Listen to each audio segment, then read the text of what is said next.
సాగల ధైర్యం వీడు దోపిడి దుంగల భరతం పడతాడు మన రాహుల్ గాంధీ దేశం బంగారు పడితే అవుతాడు ఇందిరమ్మ సంక్షేమాలు సోనియమ్మ చేసిన మేలు స్వాతంత్రం తెచ్చిన పార్టీ తెలంగాణ ఇచ్చిన పార్టీ మూడు రంగుల జెండా బట్టి సింగమోలే కదిలినాడు ఒక్కరు కాంగ్రెస్ సూర్యుడు మన రాహుల్ గాంధీ నిగదీసి అడిగే మొనగాడు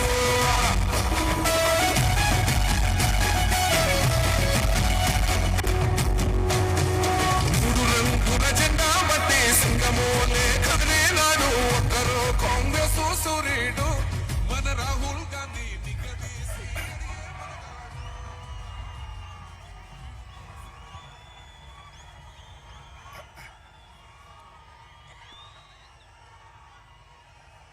మిత్రులారా,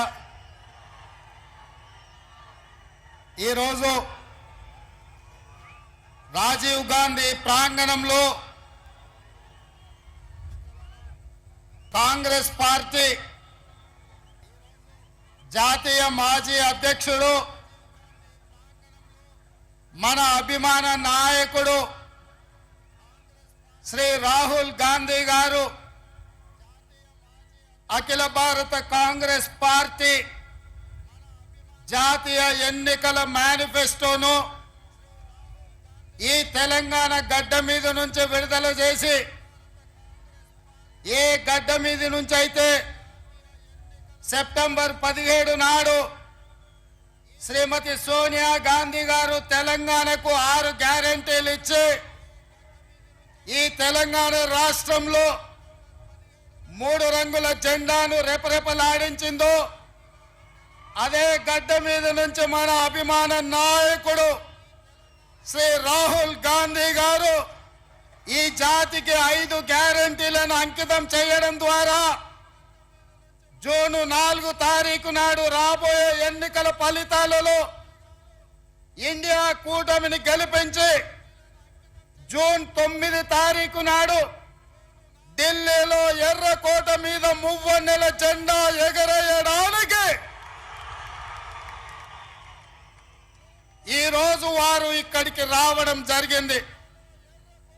మిత్రులారా, ఉత్తర తెలంగాణ నుంచి గోదావరి నది, దక్షిణ తెలంగాణ నుంచి కృష్ణా నది పోటెత్తి తుక్కుగూడలో సునామీని సృష్టిస్తే ఎట్లా ఉంటుందో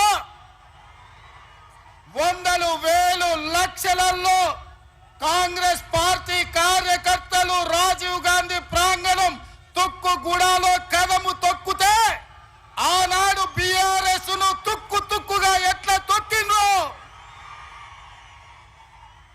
మళ్ళీ ఈరోజు అదే ఉత్సాహంతో, అదే ఊపుతో, అదే పట్టుదలతో ఈ తుక్కుగూడ నుంచి భారతీయ జనతా పార్టీని తొక్కడానికి కదం తొక్కినందుకు మీకందరికీ మనస్ఫూర్తిగా హృదయపూర్వకంగా నమస్కారాలు తెలియజేస్తున్న మిత్రులారా, 7 అంతస్తుల మేడ బలంగా ఉండాలి అంటే పునాదులు బలంగా ఉండాలి.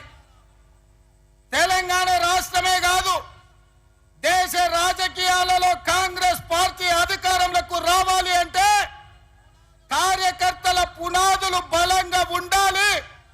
తండాలలో, గూడాలలో, మారుమూల పల్లెల్లో, పట్టణాలలో మీలాంటి లక్షలాది మంది కార్యకర్తలు కాంగ్రెస్ పార్టీ సైనికులై 100 అంతస్తుల మేడలను నిర్మించాలన్నా మీరు సైనికులుగా నిలబడి కొట్లాడినప్పుడే పార్టీ నిలబడుతుంది.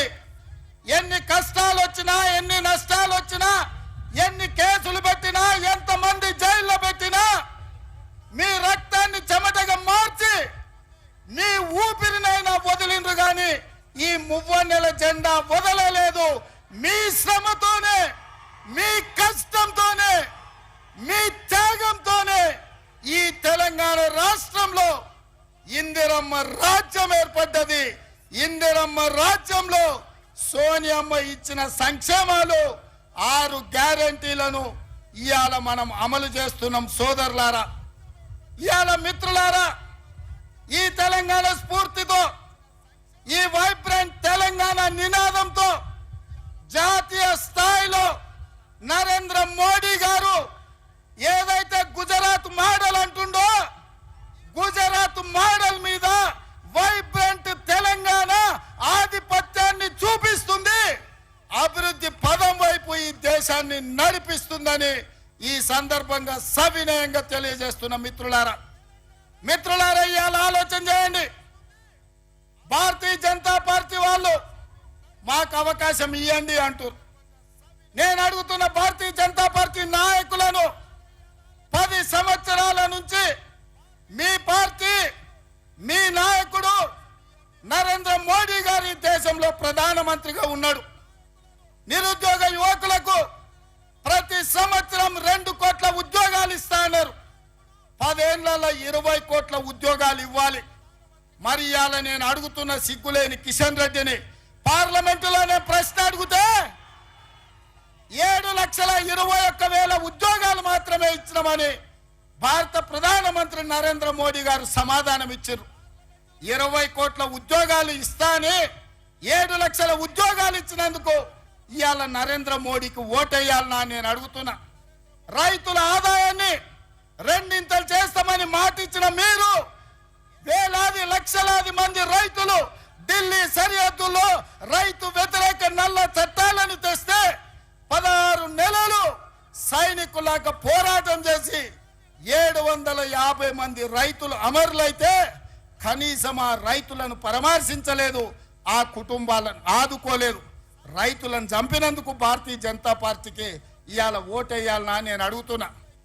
2022 వరకు ప్రతి పేదవాడికి ఇల్లు ఇస్తున్న నరేంద్ర మోడీ తెలంగాణ రాష్ట్రంలో ఎన్ని ఇళ్ళు ఇచ్చిందో లెక్క చెప్పి మీరు ఓట్లు అడగాలని నేను ఇవాళ బీజేపీ నాయకులను అడుగుతున్నా.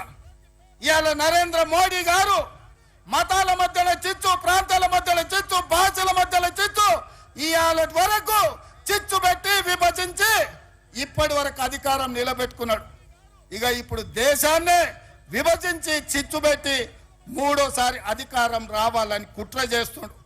ఇవాళ దక్షిణ భారతదేశం, ఉత్తర భారతదేశం మధ్యలో చిచ్చు పెట్టి దేశాన్ని విభజించే పరిస్థితి నరేంద్ర మోడీ గారు తెచ్చిండ్రు. అందుకోసం ఓట్లు వేయాలనా నేను అడుగుతున్నా. అంతెందుకు మిత్రులారా, హైదరాబాద్ నగరంలో వరదలు వచ్చినాయి, లక్షలాది మంది నిరాశ్రయులైన ఆనాడు ఢిల్లీ నుంచి నరేంద్ర మోడీ నుంచి ఒక్క పైసైనా సికింద్రాబాద్ ఎంపీ కిషన్ రెడ్డి తెచ్చిండా? సిగ్గులేని కిషన్ రెడ్డి మునిగిపోతే ఒక్క పైసదేలే. ఇవాళ ఏ ముఖం పెట్టుకొని ఇవాళ ఓట్లు అడుగుతున్నామని నేను చెప్తున్నా. అందుకే మిత్రులారా, నరేంద్ర మోడీ అన్న నమో అంటే నమ్ముతే మోసం. 10 ఏళ్ళు ప్రధానమంత్రిగా ఉన్నాడు, ఇవాళ మళ్ళీ ఓటేయమంటుండు. బీజేపీకి ఓటేస్తే ఆయన మన చంద్రమండలానికి రాజు అవుతాడా? 10 ఏళ్ళు ప్రధానమంత్రిగా ఉండి పాలమూరు రంగారెడ్డి ఎత్తిపోతల జాతీయ ప్రాజెక్ట్ ఇవ్వలే, ఐటీఐఆర్ కారిడార్ ఇవ్వలే, విశాఖ మనకు బయ్యారం ఉక్కు కర్మాగారం ఇవ్వలే, రైల్వే కోచ్ ఫ్యాక్టరీ ఇవ్వలే, గిరిజన యూనివర్సిటీ నిన్నగాక మన్నిచ్చిండు. 10 ఏళ్ళు అయింది. రాష్ట్ర పునర్విభజన చట్టంలో కాంగ్రెస్ పార్టీ ఇచ్చిన హామీలు ఏవి అమలు చేయలే. 7 మండలాలను ఆంధ్రప్రదేశ్కు తాకట్టు పెట్టిండు. అందుకే మిత్రులారా, నరేంద్ర మోడీ భారతీయ జనతా పార్టీని ఏ విధంగా అయితే బీఆర్ఎస్ ను బొంద పెట్టిండ్రో బీజేపీని కూడా బొంద పెట్టే వరకు మనము నిద్రపోవద్దు. ఇదే పట్టుదలతోని, ఇదే పోరాట స్ఫూర్తితోని బీజేపీని ఓడించాలి. ఇక నిన్నమన్న ఆ మధ్యలన్నీ కుక్కలు మొరిగినాయి. నిన్నమన్న ఒక నక్క బయలుదేరింది, మొన్న సూర్యాపేటకు పోయింది, నిన్న కరీంనగర్ పోయింది. ఆయన అంటుండు నన్ను ఏం బిక్తారు మీరని. మొన్న మాట్లాడింది మీరు చూసి ఉంటారు, కేసీఆర్ గారు మాట్లాడింది, నా ఎంటిక కూడా బీకలేరని మాజీ ముఖ్యమంత్రిగా మాట్లాడిండు. ఇది మాజీ ముఖ్యమంత్రి మాట్లాడే భాషనేనా? భాష గురించి, భావం గురించి, ప్రజా సమస్యల గురించి మాట్లాడే చంద్రశేఖర్ రావు 10 సంవత్సరాలు ఈ తెలంగాణ రాష్ట్రంని పట్టి పీడించి వేధించి దోసుకొని దోపిడి దొంగలాక అడవి పందుల్లాక తెలంగాణ రాష్ట్రాన్ని సర్వనాశనం చేసి 10 సంవత్సరాలలో 100 సంవత్సరాల విధ్వంసం చేసినావు. ఇవాళ మమ్మల్ని ఎంటిక బీకలేరంటావా? మా కాంగ్రెస్ పార్టీ కార్యకర్తలు అనుకుంటే నీ ముడ్డి మీద డ్రాయర్ కూడా ఉండదు పీకడం మొదలు పెడితే బిడ్డ. నువ్వు అనుకుంటున్నావేమో కాలు ఇరిగిందని, లేకపోతే కట్టె పట్టుకొని నడుస్తున్నా అని, కూతురు జైలుకు పోయిందని, అధికారం కోల్పోయిందని. కొంతకాలం మేము సంయమనం పాటించినాం. ఏ మనిషికైనా కష్టం వచ్చినప్పుడు మేము మానవత్వంతో మీ గురించి మాట్లాడకుండా మర్యాద పూర్వకంగా వ్యవహరించినాం. ఇవాళ నువ్వు అనుకుంటున్నావు నువ్వు ఏది పడితే అది మాట్లాడితే చూస్తూ ఊరుకుంటామని. చూస్తూ ఊరుకునేటోడు ఎవరు లేరు. నేను పెద్దలు జానారెడ్డి గారి లాగా కాదు, నేను రేవంత్ రెడ్డిని బిడ్డ. అంగిలాగు ఊడదీసి నువ్వు మాట్లాడే లత్కోర్ లఫంగ మాటలకు చెర్లపల్లి జైల్లో చిప్పకూడు తినిపిస్తా బిడ్డ. నువ్వు అనుకుంటున్నావేమో. ఆనాడు చెప్పినా ఈనాడు చెప్తున్నా, నువ్వు పేదలకు డబుల్ బెడ్రూమ్ ఇల్లు కట్టియాలి.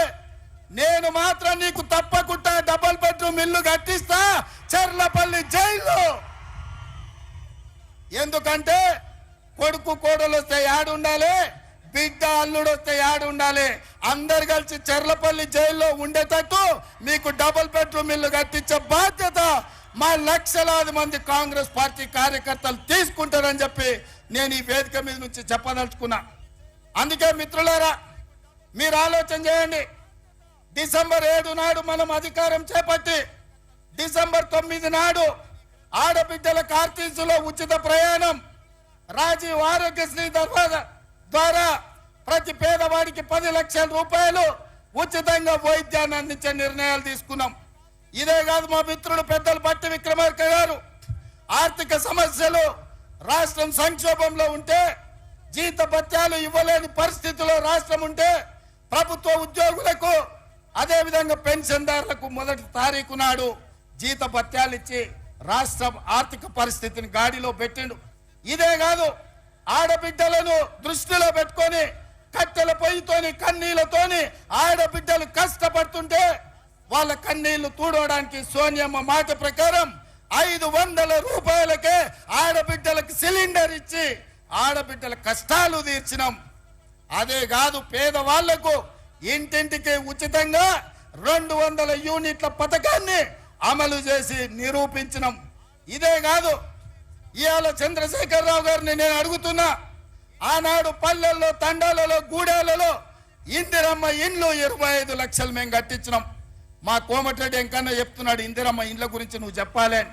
మిత్రులారా, నేను ఇవాళ అడుగుతున్నా, 10 ఏళ్ళ సన్నాసి కట్టించిన, సోయిలేని ప్రభుత్వం కట్టించిన డబుల్ బెడ్రూమ్ ఇల్లు ఎన్ని ఉన్నాయి?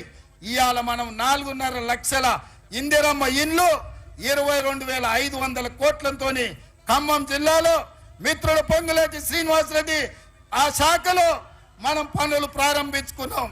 లక్షలాది ఇందిరమ్మ ఇండ్లు కట్టించే బాధ్యత మాది. నేను అందుకే ఇవాళ సవాలు విసురుతున్న చంద్రశేఖరరావుకు, డబుల్ బెడ్రూమ్ ఇల్లు కట్టించిన ఊర్లలో నువ్వు ఓట్లాడుగు, ఇందిరమ్మ ఇండ్లు ఉన్న ఊర్లలో మేము ఓట్లు అడుగుతాం, మీకు డిపాజిట్లు వస్తే చూసుకుందామని చెప్పి నేను సవాలు విసురుతున్నా. అందుకే మిత్రులారా, ఇవాళ ఈ రాష్ట్రంలో జరగబోయే ఎన్నికలు నేను ఒక్క మాట ఈ వేదిక మీద నుంచి సూటిగా నరేంద్ర మోడీ, కల్వకుంట్ల చంద్రశేఖరరావుకు విసిరదలుచుకున్నా.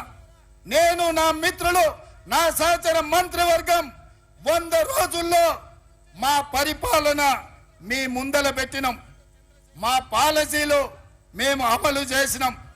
ఇవాళ నేను అడుగుతున్న మిత్రులారా, 100 రోజుల్లో మేము మంచి పాలన ఇస్తే, సంక్షేమ పథకాలు అమలు చేస్తే, 6 గ్యారంటీలు అమలు చేయడానికి చిత్తశుద్ధితో ప్రయత్నం చేస్తే తెలంగాణ రాష్ట్రంలో మమ్మల్ని 14 సీట్లలో గెలిపించండి. ఒకవేళ మా పాలన సరిగ్గా లేకపోతే మాకు ఓటు ఇవ్వాలనో లేదో మీరు ఆలోచన చేయండి. మేము ఈరోజు నిజాయితీగా కడుపు కట్టుకొని కష్టపడి రోజుకు 18 గంటలు నిరంతరం కష్టపడి ఇవాళ 6 గ్యారెంటీలను అమలు చేసి ఇవాళ మీ ముందుకు వచ్చినాం. అందుకే తెలంగాణ సమాజానికి మేము భవిష్యత్తులో మంచి పాలన అందించాలి, ఢిల్లీ నుంచి నిధులు తెచ్చుకోవాలి, ఢిల్లీ నుంచి అనుమతులు తెచ్చుకోవాలి అంటే తెలంగాణ నుంచి 14 ఎంపీలు మాకు కావాలి. ఇవాళ రాహుల్ గాంధీ గారిని ఈ దేశానికి ప్రధానమంత్రిని చేయాలి అంటే తెలంగాణ రాష్ట్రం ఇచ్చిన సోనియమ్మ బిడ్డ. కన్యాకుమారి నుంచి కశ్మీర్ వరకు 4000 కిలోమీటర్లు మండు టెండల్లో మంచు కొండల్లో తెలంగాణలో కూడా 22 రోజులు పాదయాత్ర చేసిండు. ఈ దేశంలో ఏ నాయకుడైనా పేదల కోసం, దళితుల కోసం, గిరిజనుల కోసం, మహిళల కోసం, మైనార్టీల కోసం, యువకుల కోసం 4000 కిలోమీటర్లు ఎవరైనా పాదయాత్ర చేసిండ్రా? మన నాయకుడు రాహుల్ గాంధీ గారు మండు టెండల్లో మంచు కొండల్లో కన్యాకుమారి నుంచి కశ్మీర్ వరకు పాదయాత్ర చేసి పేద ప్రజలకు అండగా నిలబడ్డాడు. ఇదే కాదు, మణిపూర్ నుంచి ముంబై వరకు 6700 కిలోమీటర్లు మొత్తం 25 రాష్ట్రాలలో ప్రజల కోసం ప్రాణ త్యాగం చేయడానికి సిద్ధమై పాదయాత్ర చేశాడు. మరి అలాంటి నాయకుడు ఈ దేశానికి ప్రధానమంత్రి కావాలన్నా? హెలికాప్టర్లో తిరుక్కుంటూ విదేశీ పర్యటనలు చేసుకుంటూ గంటకు డ్రెస్సులు మార్చుకుంటూ చెప్పిన అబద్ధం చెప్పకుండా జనాలను వంచిస్తున్న నరేంద్ర మోడీ ఈ దేశానికి ప్రధానమంత్రి కావాలన్నా? ఈ దేశంలో ఉన్న యువకులారా మీరు ఆలోచన చెయ్యండి. ఎందుకంటే పదే మోడీ గారు అంటున్నారు పరివార్ హే కాంగ్రెస్ అని. भैया राहुल भैया, मैं एक बात साफ मैं कहना चाहता हूं, आने वाले चुनाव नहीं है, ये लड़ाई है। ये लड़ाई 2 परिवारों के बीच का लड़ाई है। एक परिवार नरेंद्र मोदी परिवार, दूसरे परिवार गांधी परिवार। नरेंद्र मोदी जी के परिवार में ईवीएम है, ईडी है, इनकम टैक्स है, सीबीआई है। ये 4 और नरेंद्र मोदी जी का परिवार है। हमारी परिवार शहीद हुए इंदिरा जी, हमारी परिवार शहीद हुए राजीव गांधी जी, हमारी परिवार। जो प्रधानमंत्री राष्ट्रपति पदवी त्याग किए वीर वनिता सोनिया जी, हमारी परिवार। देश के लिए जान का कुर्बानी देने के लिए तैयार हो गए राहुल जी, हमारे परिवार। प्रियंका जी, हमारी परिवार।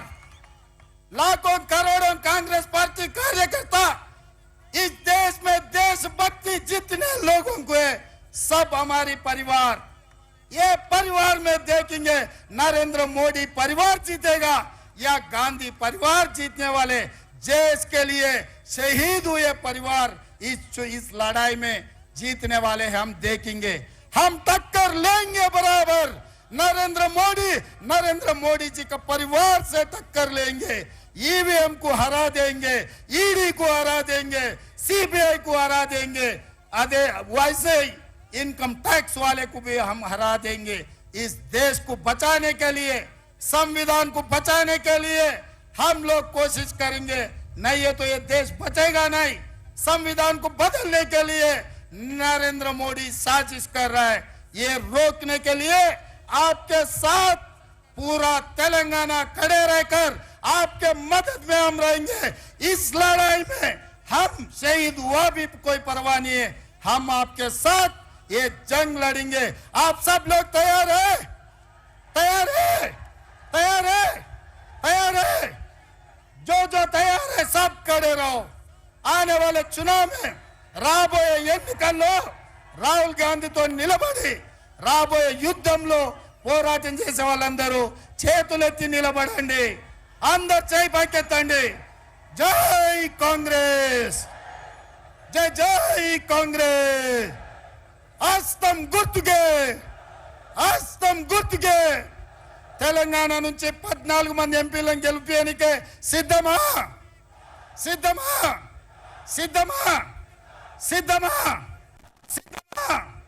జై కాంగ్రెస్, జై కాంగ్రెస్. ధన్యవాదాలు మిత్రులారా. అందరూ జాగ్రత్తగా వెళ్ళండి, జాగ్రత్త చూసుకొని వెళ్ళండి. పాట పెట్టండి అట్లే.